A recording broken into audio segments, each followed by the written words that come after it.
Dark clouds were gathering on the horizon, as if someone had poured ink into the sky.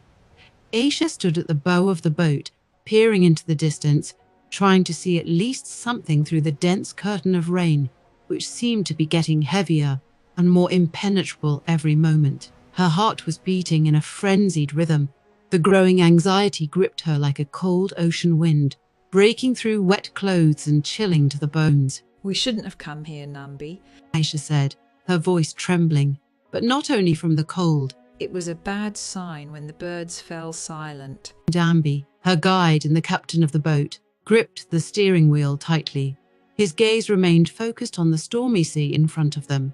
He was a man of few words, stern, with skin weathered by years of living on the water. In response to her words, he only shook his head, as if he could keep the boat afloat with his willpower. "We can't go back. He replied shortly, his voice muffled like distant thunder. It's too late now." The sea, which a few minutes ago was choppy but manageable, has now turned into a furious beast.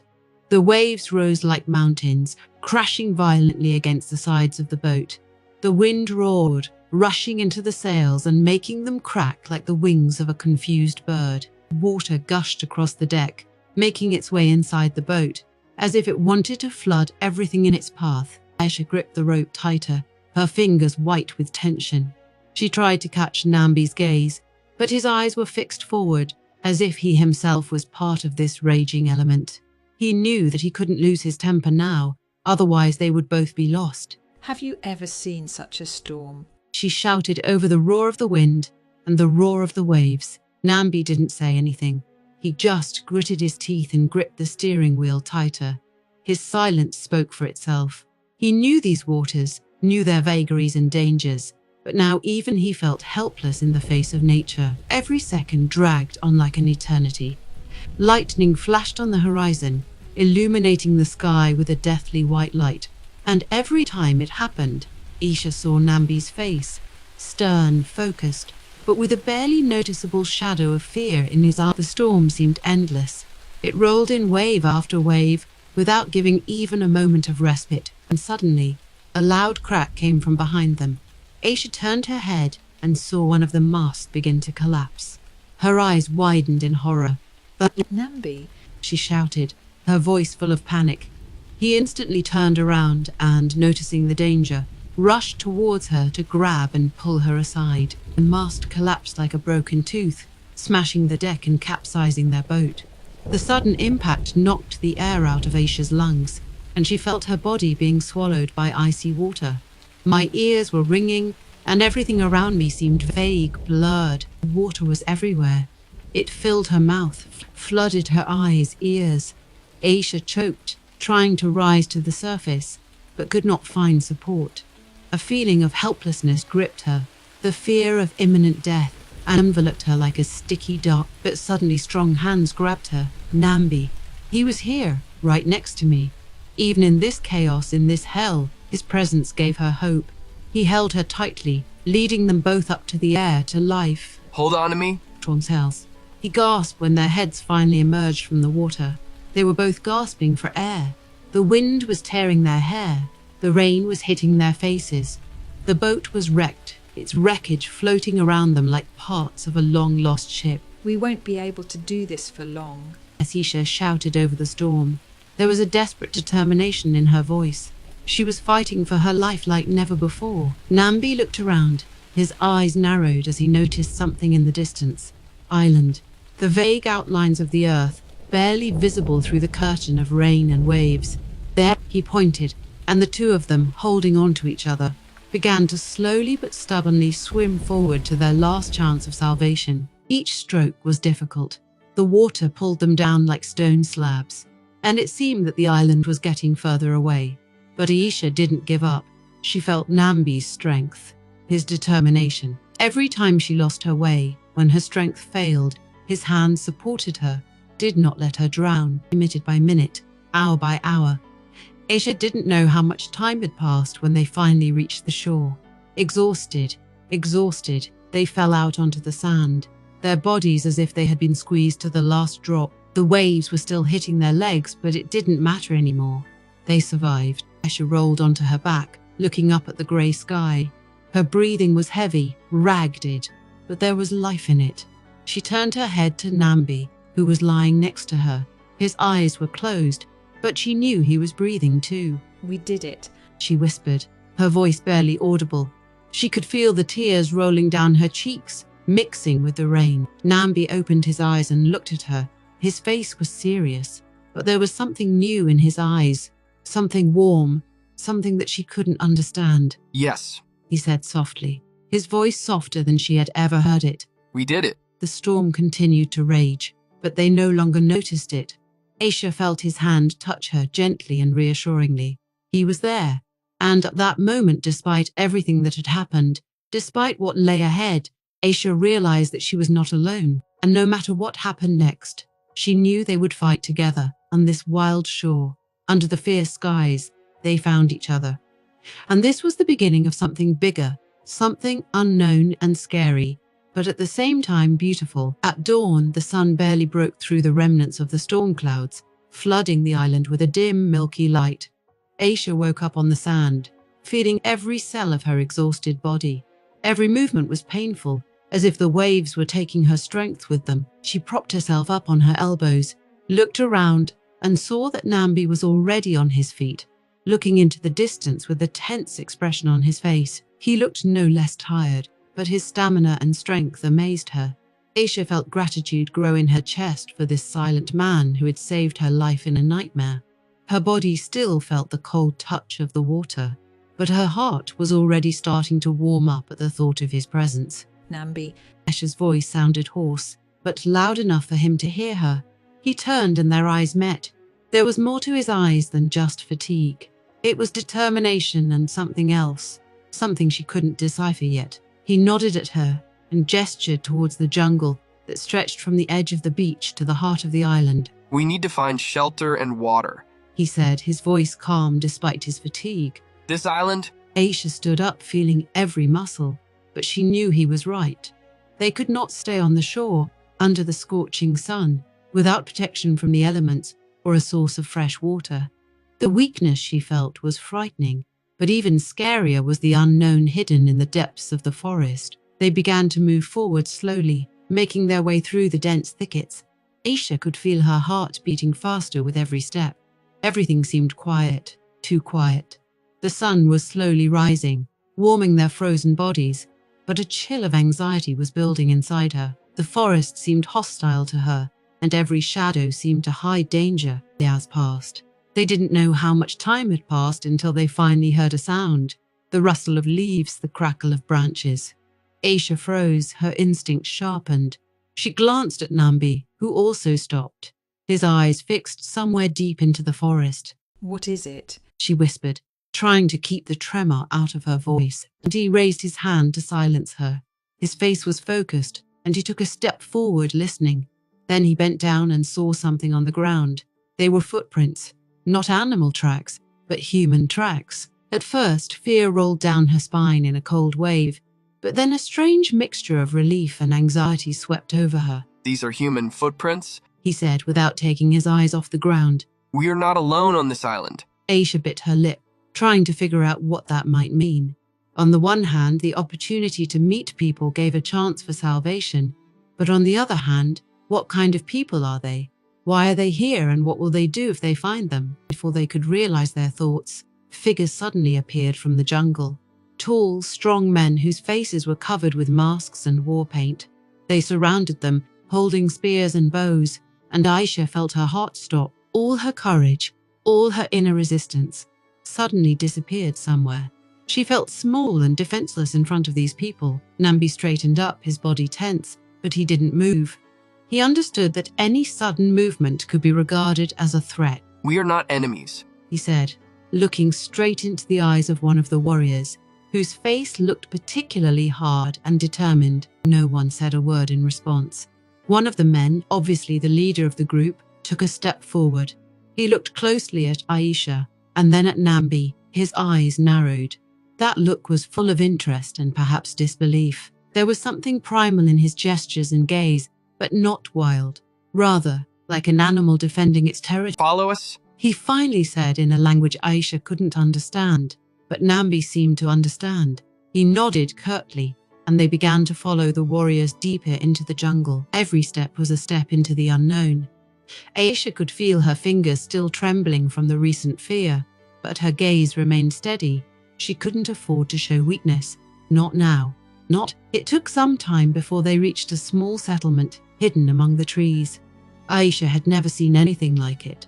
Huts built of palm leaves and wood surrounded a small square where a bonfire was burning. Men, women, and children seemed to be gathered around, curiously eyeing the aliens. Their faces were wary, but not hostile. Rather, they looked like they were trying to figure out what kind of people had come to them. Aisha felt the stares on her. She tried not to make eye contact with those who were looking at her, but it was impossible. She felt the heat of excitement and fear running through her skin and tried to focus on breathing to calm down. We're here temporarily. Nambi said softly, leaning toward her, his voice almost a whisper. We need to be careful. She nodded, knowing that any wrong move could be their last. There were so many unknowns around them that every moment seemed tense to the limit. She was carefully watching the people around her, trying to catch at least some clue about what would happen next. Suddenly, a deep voice rang out in the center of the square. It was an old man dressed in a long robe of leather and feathers. He was leaning on a long staff. His eyes were closed, but he clearly felt their presence. Aisha couldn't understand what he was saying, but his words sounded like a ritual incantation, something ancient and powerful. Nambi turned to her and softly explained, He is an elder. He decides what to do with us. Aisha felt her heart racing. The future seemed to depend on one word from this old man.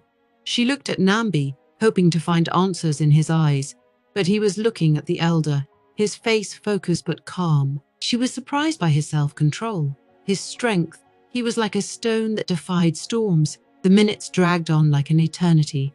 The whole world seemed to be frozen in anticipation. Then the elder finally opened his eyes and said something in his own language. His words sounded like a sentence. The people around whispered, their voices filled with anxiety and excitement. Aisha couldn't understand what was going on, but she instinctively felt that something had changed. Nambi turned to her, his face serious, but there was a hint of relief in his eyes. They decided to leave us here. They don't know who we are, but they're willing to give us a chance. Aisha nodded, feeling a wave of relief sweep through her body. But she knew that this was only the first step. This island, these people, it was all a new mystery, and they were just on the verge of solving it. Her gaze swept over the faces of the people who surrounded them, and she realized that there was much more ahead of them than just survival. Her heart was beating faster, harder. She knew this was just the beginning, and somewhere deep inside she felt that their fate was intertwined with the fate of this tribe, this island. And despite the fear and the unknown, she couldn't help but feel excited about this new, dangerous world that opened up before her. A week has passed since Aisha and Nambi were captured by the tribe. Time passed slowly on the island, as if every moment stretched into eternity. Despite the situation, they were well fed and even given a place to sleep, albeit a modest one, in one of the huts on the edge of the settlement. However, the feeling of wariness and uncertainty did not leave Aisha. Every day she saw the tribe watching them, evaluating them, deciding what to do with them. Aisha spent a lot of time with Nambi. He seemed to understand her inner turmoil, although he rarely showed his own emotions. He was as silent as ever, but there was often something vague in his eyes, something that made her heart beat faster. They both understood that their lives were hanging by a thread, and this united them more than any words. One evening, when the sun began to sink below the horizon, shrouding the island in crimson shadows, several tribal warriors came to them. They were silent, but their gestures left no doubt that they were being called to the chief. He nodded and motioned for Aisha to follow him. Her heart began to beat faster. A premonition that something important was about to happen filled her like the cool evening air, and were led to a large hut in the center of the village. It was dark inside, but lights flickered from the corners, casting dancing shadows on the walls. The air was heavy with the scent of herbs and smoke. The chief of the tribe, whom they called Nambi, sat on a high wooden throne. His eyes were closed and his face remained impassive. He was a man in his 40s, with a strong figure and a commanding gaze. His body was covered with numerous tattoos, which testified to his position and experience. When they entered, he opened his eyes and slowly looked at them, his gaze full of hidden power and wisdom. Aisha felt her whole body tense up. She didn't know what to expect from this meeting. There was something in his gaze that made her freeze with fear and excitement at the same time. He looked at her for a long time, as if assessing, weighing her every feature, her every gesture. Your name is Ayesha. He finally said, his voice deep as an echo in a cave. He spoke in the local dialect, but there seemed to be no need for translation. His words were understandable without words. Nambi, standing next to him, nodded silently, confirming his words. Aisha nodded, swallowing hard. She felt her fingers nervously plucking at the edge of her clothes. Thoughts were swarming in my head. Why were they called here? What did they want from them? The chief did not take his eyes off her face for a long time. Then he slowly stood up, his movements smooth and confident, like a predator ready to spring. He took a few steps towards her, stopped so close that she could hear his breathing. His eyes pierced through her, as if trying to look into her very soul. Why are you here? What is it? He asked, his voice full of hidden interest and tension. Aisha felt a chill run down her spine. She understood that this was not just a question of why they had come to the island. It was something more, something that touched her inner world, her essence. She took a deep breath, trying to calm down, but her heart was still racing. We crashed. She finally replied, trying to keep her voice steady, even though she was trembling inside. We were washed up here after the storm. We didn't know that people lived here. The chief continued to stare at her, his face unreadable, but there was a glimmer of understanding in his eyes. He took another step closer, and Aisha felt the tension between them, like a bowstring being pulled. You don't look like someone who's used to surviving. He said softly, his voice almost a whisper, but there was firmness in it. And yet you're alive. Why? Aisha didn't know what to say. Her thoughts were racing like birds in a cage, but she knew that the answer had to be sincere. She looked into his eyes and saw something in them that struck her, not just curiosity, but also respect, and perhaps interest. I want to live. She replied softly, her voice firm but her eyes shining with determination. And I'm willing to do anything to survive. The chief nodded, as if he expected this answer. He took a step back, retreating to his seat, but he did not take his eyes off her. Then he turned to Nambi. And you? He said, his voice getting sharper. You brought her here. Why? Nambi met his gaze in silence. His face was serious, but there was something burning in his eyes that couldn't be hidden. He paused, then replied, She's strong. Her spirit cannot be broken. She is not a threat to us, but perhaps the opposite. The leader was silent for a long time, assessing his words. Finally, he nodded, his face softened but still focused. I see. He said softly, That you see in her something more than just a stranger. It's good. But remember that she is here under our protection, and the responsibility for it lies with you. Aisha felt something tremble inside her. His words sounded like a warning, but there was something more in them, something that touched her heart. She knew that her life was now connected with the life of this tribe, with this man whose eyes were full of hidden emotions. At that moment, the hut became quiet. The leader slowly walked back to his throne. His movements were calm, but there was a hidden threat in them. He sat down cross-legged again and closed his eyes, as if immersed in meditation. Their conversation seemed to be over. Aisha and Nambi slowly turned around to leave, but before they could take a step, the chief's voice sounded again in the silence. She needs to know our lives. He said without opening his eyes. If she stays here, she will live like us. This is the only way to survive on this island. Aisha stopped, her heart beating faster. She turned to the chief, her eyes widening. What does that mean? What is it? She asked, not hiding her concern. Nambi looked at her, then at the chief. His face was thoughtful, but he didn't say a word. The chief finally opened his eyes and looked directly at her. Every day he spent with Aisha, Nambi felt a strange, unpredictable excitement in his heart. He, the leader of the tribe, accustomed to cold reasonableness and clarity of action, increasingly found himself enthralled to his own feelings. Her presence affected him like a fire in the night, mesmerizing and frightening at the same time. He found himself staring at her figure for a long time, studying her movements, every curve, every feature of her face. She was the epitome of everything he knew about beauty, but at the same time, an impermissible temptation that threatened his status and reputation. Aisha was unlike any of the women of his tribe. Her eyes shone with inner strength, deep and calm, like a mountain lake at dawn. There was a lightness and grace in her movements, as if the blood of nature itself flowed in her. She was intelligent and perceptive, and despite her position as a foreigner, her voice sounded firm and confident. She wasn't afraid to look him straight in the eye, even when her gaze radiated gentleness. It was this look that penetrated to the very depths of his soul, breaking down all the barriers that he had built around himself for many years. Every day they spent together was filled with tension, as if there was an invisible thread connecting their souls. When their eyes met, Nambi felt his inner world tremble from this touch. As more and more often, he wondered why he couldn't look away, why his heart started beating faster when she was around. But the answer was too obvious, and at the same time too painful. He fell in love.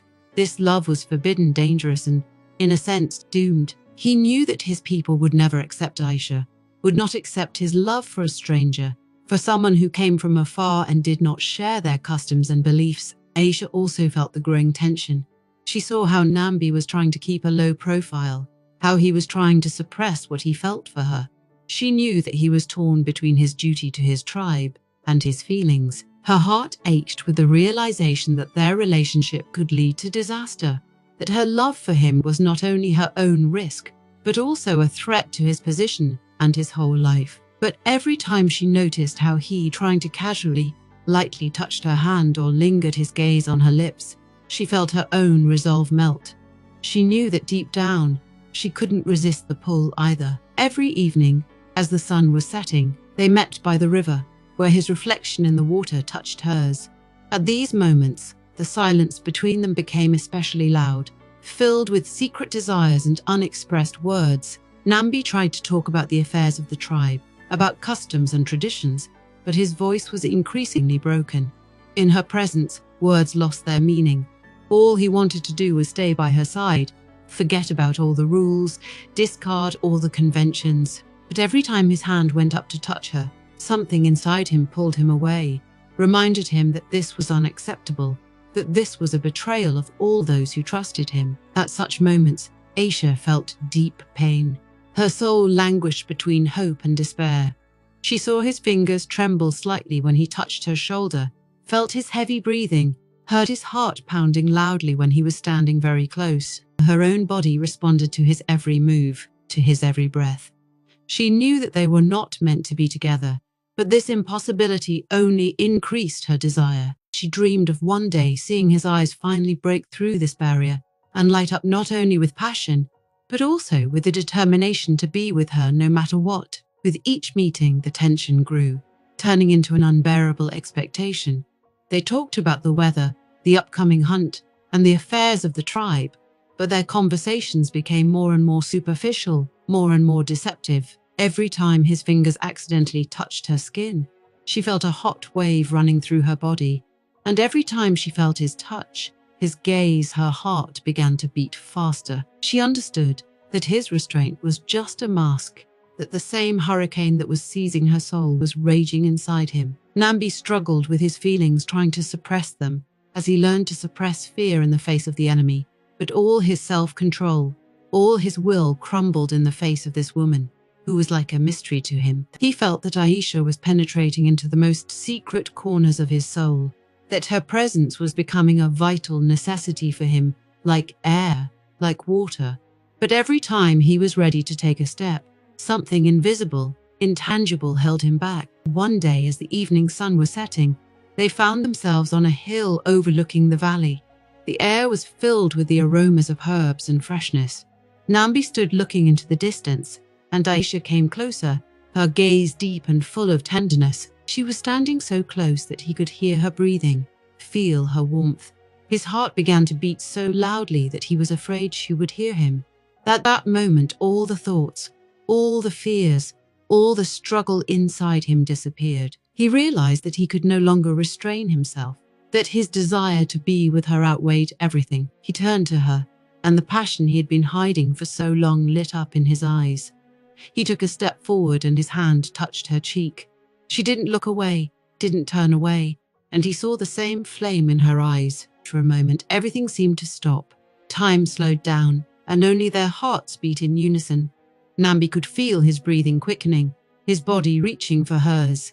He saw her lips parting, as if in anticipation, and realized that this was the moment when everything was being decided. But suddenly he jerked his hand away, as if burned, and stepped back. The internal conflict has returned with renewed vigor. Two feelings were fighting in his mind: desire and duty. She knew that if he allowed himself to go further, he would violate all the laws, all the customs that he had been taught since childhood. But his body, his heart, his soul screamed about something else. He couldn't deny what he felt anymore, but he couldn't afford to betray his tribe either. With a sinking heart, he looked at her, trying to find an answer, a solution, a way out of this crazy maze in her eyes. Aisha, feeling his struggle, pressed her lips together to prevent herself from crying. She saw his pain, his despair, his desire to be with her, but she understood that he was too devoted to his people to make the first move. She understood that for him, this relationship was much more than just a love affair, that it was a choice between who he was and who he could become. Her heart was bursting with the realization that the love she wanted so much was the cause of his suffering. They stood opposite each other, feeling the air between them discharge from tension. They understood that their love is a forbidden flame that can destroy everything around them, but at the same time give such warmth that it is impossible to refuse. And in that moment, amidst the silence and the silent cry of their hearts, they both knew that their passion was inevitable, like the sunrise after the night, and that this feeling, no matter how dangerous it was, would be their only salvation from the darkness of loneliness and eternal struggle with themselves. The silence between them, tense and ringing, became more and more unbearable, as if before a storm that was about to hit their destinies. Nambi and Aisha knew that their relationship was fueling discontent in the tribe, that it was like a fire started in dry grass. Despite their silent passion, secret glances, and brief, almost invisible touches, it couldn't ignore the approaching storm. For them, every day was a test of patience and perseverance, an attempt to find a balance between feelings and duty. Meanwhile, Liho, a young but ambitious warrior of the tribe, watched them with increasing indignation. He always believed that the place next to the leader should be occupied by a woman from their people, and not by a stranger who came from far away, who did not share their traditions and customs. Indignation was brewing inside him. He was convinced that Aisha posed a threat not only to Nambi, but to the entire community, that her presence undermined the foundations on which their world was based. Liho saw this as a manifestation of Nambi's weakness, a weakness that should not be allowed in the lineage. Negative feelings for Aisha did not leave Liho, and his jealousy grew day by day. It seemed to him that Aisha was secretly manipulating the leader, luring him into her trap. But that wasn't the only thing that bothered Liho. He felt that in her presence, Nambi's strength, his iron will and determination, began to crack. Liho himself wanted to take the place of leader, and for this he had to eliminate the threat he saw in Aisha. He began to plot, whispering to other members of the tribe about her sinister intentions, that her connection with the leader weakens them all, making them vulnerable to enemies. Gradually, these whispers turned into rumors into tension among the tribe, and soon it began to divide into two camps: those who saw Aisha as an outsider, and those who believed that she could be useful. Liho understood that an open rebellion could not be raised, but it was possible to use internal fears, insecurity and jealousy, which tormented many, to inflame discontent and lead to a great discord. Aisha felt this intensity, saw the distrust in the eyes of some of the warriors, heard the coldness in their voices. But despite this, her own heart knew no fear. She understood that her and Nambi's love could destroy old foundations, but it could also create something new. However, she knew that it would not be easy. In the evenings when she was alone, thoughts flashed through her head about how she could prove her devotion and love not only to Nambi, but to the whole tribe. But she didn't know how to do it yet. And one day Liho decided to act. He realized that the only way to get Nambi to give up this forbidden relationship was to challenge to challenge him to battle, to test his strength. He knew that in a fair fight he would not be able to surpass Nambi, who was more experienced and stronger, but he hoped that this fight would be a turning point, that he could force the leader to make a difficult decision, either to abandon Isha or prove that he was weak by succumbing to her charms. The challenge was thrown at dawn, to the beat of a drum that reverberated throughout the camp. Liho stood in the center of the circle. His eyes were burning, and his voice sounded loud and determined. He knew that people would support him, that their fears and doubts would help him in this fight. Nambi, looking at him, felt anger boil up in him. He understood that this challenge was not just a test of strength, but also an attempt to undermine his authority, to cast a shadow on his name and position in the tribe. Aisha stood to the side, her heart beating wildly. She knew Nambi would have to accept the challenge, but she didn't know what might happen next. She saw the tension in his eyes turn to determination, the way his muscles tensed under his bronze skin as he prepared for battle. At that moment, her own heart was filled with anxiety, but also with a strange pride for him. She knew he couldn't be stopped. The fight started suddenly. The warriors circled each other like two predators ready to spring. Liho was the first to rush forward, trying to stun Nambi with an unexpected blow. But the leader easily parried the attack. His movements were fast and precise, as if in a dance. Every blow from Liho hit the impenetrable wall of his defense. But Liho didn't give up. He understood that he would not defeat Nambi in direct combat, but his goal was something else: to pull the chief off balance, make him lose control, show the tribe that he was vulnerable. And soon Liho achieved his goal. With one deft movement, he tripped Nambi, causing him to lose his balance and fall. The audience gasped, and for a moment there was silence in the air. Nambi quickly got to his feet, but that moment was enough for doubts to begin to penetrate the hearts of the audience. This was the first blow to his authority. However, Nambi did not let Liho enjoy this small victory. He gathered all his strength and attacked with renewed vigor. His punches became sharper and more accurate. Liho, feeling that he was losing the initiative, became even more aggressive. He understood that his chances were decreasing, but he was not going to give up.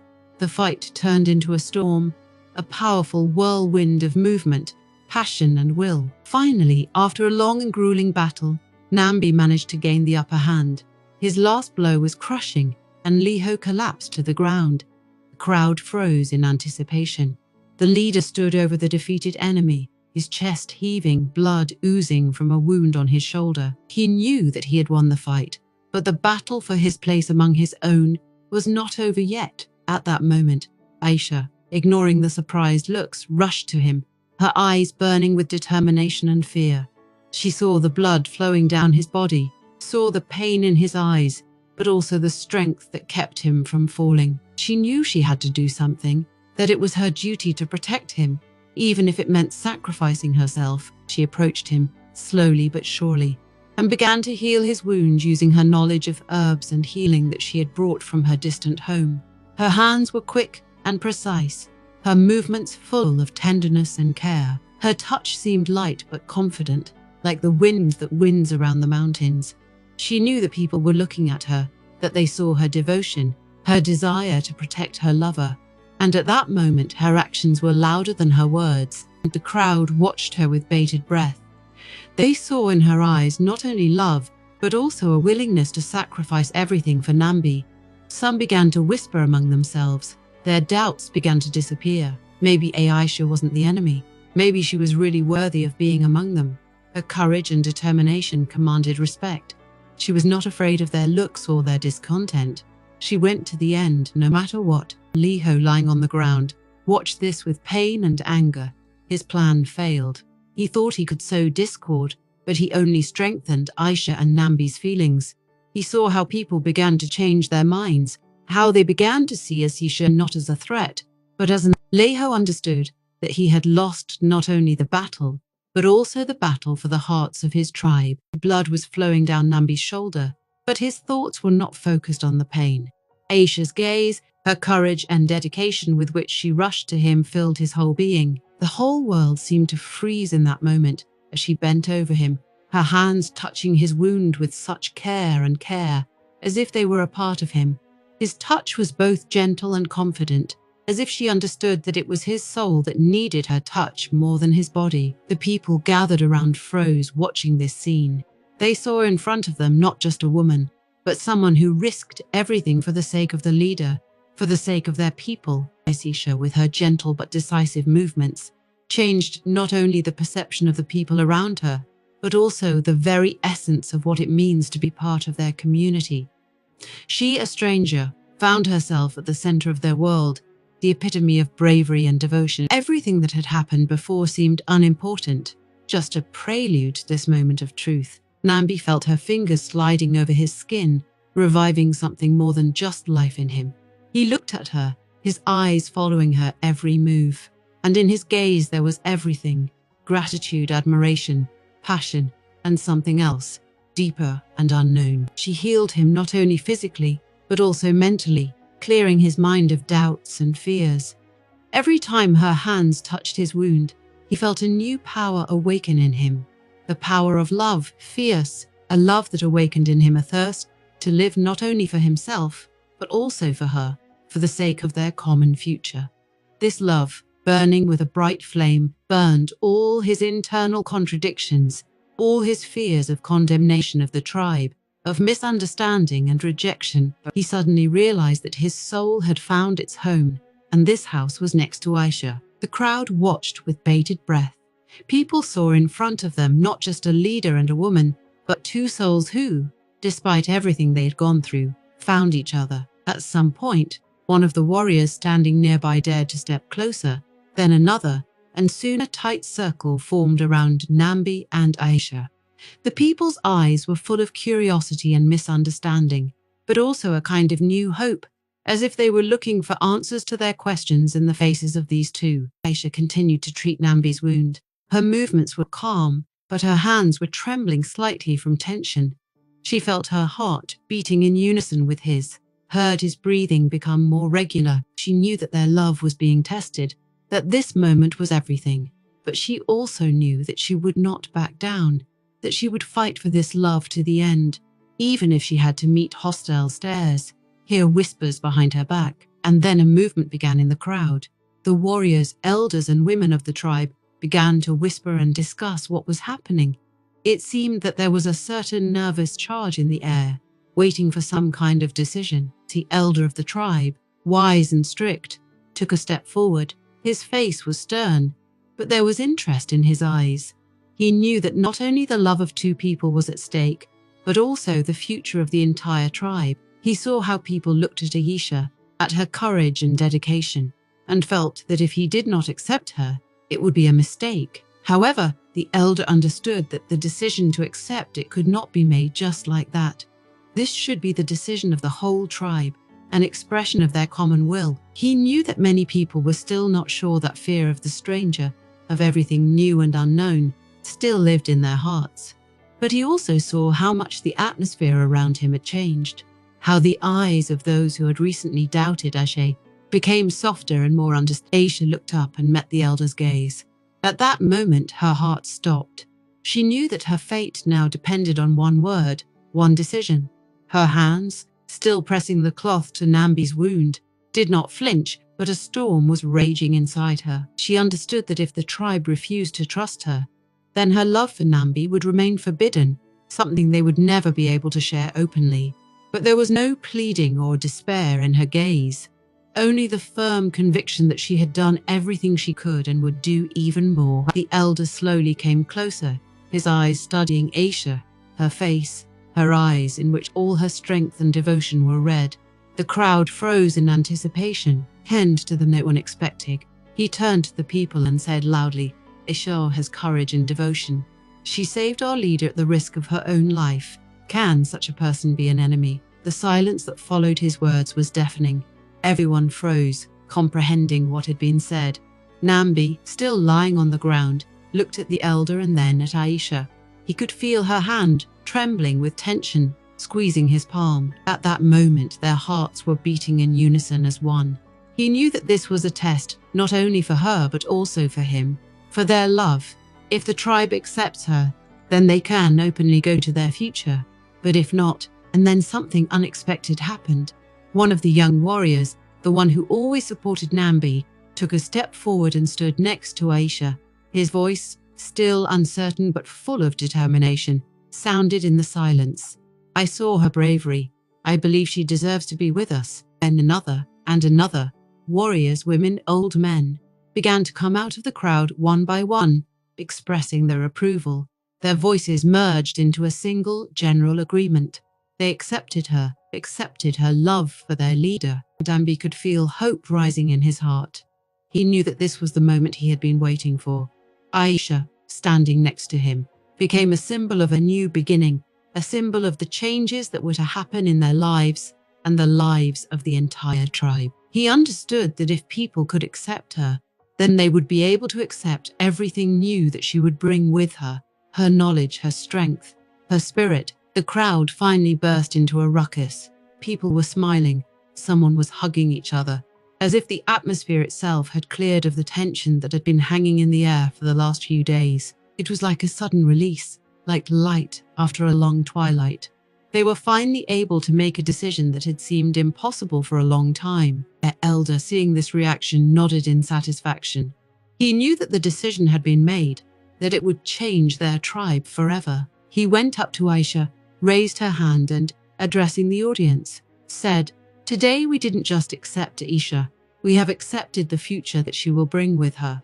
These words sounded like a blessing, like a permission for their love, for their connection. Nambi, despite his fatigue and pain, stood up, his gaze fixed on Aisha. Her eyes glistened with tears of joy and relief. He came closer to her, and at that moment everything seemed to disappear. Their world narrowed down to a single moment, to their two hearts, which were finally able to be together, openly, without fear and doubt. He could feel her hand squeezing his, their breaths merging into one. This moment was the culmination of their love, their struggle, their faith in each other. Now they were not just two people, but one soul, one heart beating in unison. They knew that there would be many more challenges ahead, many more obstacles, but now they were ready to face them together. Aisha and their love, so passionate and rebellious, became their main weapon in this new journey. Together they stood in front of their tribe, ready to change its fate, inspired by the new light that lit up in their hearts.